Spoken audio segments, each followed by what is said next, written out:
Le passage, chapitre 38. Stanley saisit Zéro par les bras et le redressa.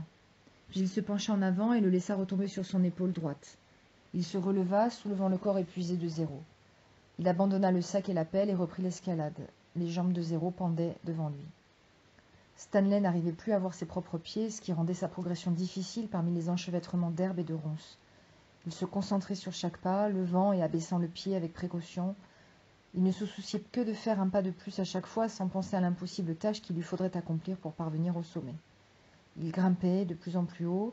Sa force lui venait de quelque part, tout au fond de lui, mais elle semblait aussi provenir de l'extérieur. Après s'être concentré pendant si longtemps sur le grand pouce, c'était comme si le roc avait absorbé son énergie et agissait à présent comme une sorte d'aimant gigantesque qui l'attirait vers lui. Au bout d'un moment, il sentit une odeur épouvantable. Il crut d'abord qu'elle émanait de Zéro, mais en fait, elle semblait flotter dans l'air, comme un épais nuage qui l'enveloppait. Il remarqua également que la pente était moins escarpée. À mesure que le sol s'aplatissait, une gigantesque paroi verticale se dressait devant lui, à peine visible à la lueur du clair de lune. La masse rocheuse semblait grandir à chaque pas qu'il faisait. Elle ne ressemblait plus à un pouce, à présent. Et il savait qu'il n'arriverait jamais à l'escalader. Autour de lui, l'odeur devenait de plus en plus forte. L'odeur amère du désespoir. Même s'il parvenait à escalader le grand pouce, il savait qu'il n'y trouverait pas d'eau. Comment pourrait-il y avoir de l'eau au sommet d'un roc géant? Les herbes et les insectes ne survivaient sans doute que grâce à des orages occasionnels, comme celui qu'il avait vu depuis le camp. Il continua cependant dans cette direction. Même si cela ne servait à rien, il voulait au moins atteindre le pouce. Il n'y parvint pas. Ses pieds glissèrent et se dérobèrent sous lui. La tête de Zéro rebondit contre son omoplate lorsqu'il tomba en pataugeant dans une rigole pleine de boue. Allongé de tout son long, la tête dans la gadoue, il n'était pas sûr de pouvoir jamais se relever. Il n'était même pas sûr d'avoir envie d'essayer. Avait-il donc fait tout ce chemin simplement pour... Mais il faut de l'eau pour faire de la boue. Il rampa le long de la rigole vers l'endroit le plus boueux. Le sol devint de plus en plus visqueux. La boue giclait autour de lui chaque fois qu'il frappait le sol. Il creusa des deux mains un trou dans la terre molle.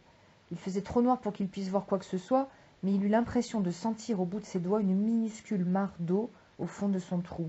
Il y plongea la tête et lécha la boue. Il creusa plus profondément, et il lui sembla qu'une plus grande quantité d'eau remplissait le trou. Il n'arrivait pas à la voir, mais il la sentait, d'abord avec ses doigts, puis avec sa langue. Il continua de creuser jusqu'à faire un trou de la profondeur de son bras. Il y avait à présent suffisamment d'eau pour qu'il puisse la recueillir au creux de sa main et en asperger le visage de Zéro. Les yeux de Zéro restaient fermés, mais le bout de sa langue pointait entre ses lèvres, cherchant les gouttes d'eau. Stanley tira Zéro plus près du trou, il creusa, puis recueillit de l'eau dans les mains et la laissa couler dans la bouche de Zéro. Tandis qu'il continuait de creuser, sa main rencontra un objet rond et lisse, trop rond et trop lisse pour que ce soit une pierre. Il le débarrassa de sa boue et s'aperçut qu'il s'agissait d'un oignon. Il mordit dedans sans prendre la peine de le peler. Le jus amer et puissant explosa dans sa bouche, puis remonta lentement jusqu'à ses yeux.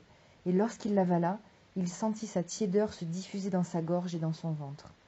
Il n'en mangea que la moitié, et il donna le reste à Zéro. « Tiens, mange ça. »« Qu'est-ce que c'est » murmura Zéro. « Une glace avec du caramel chaud. »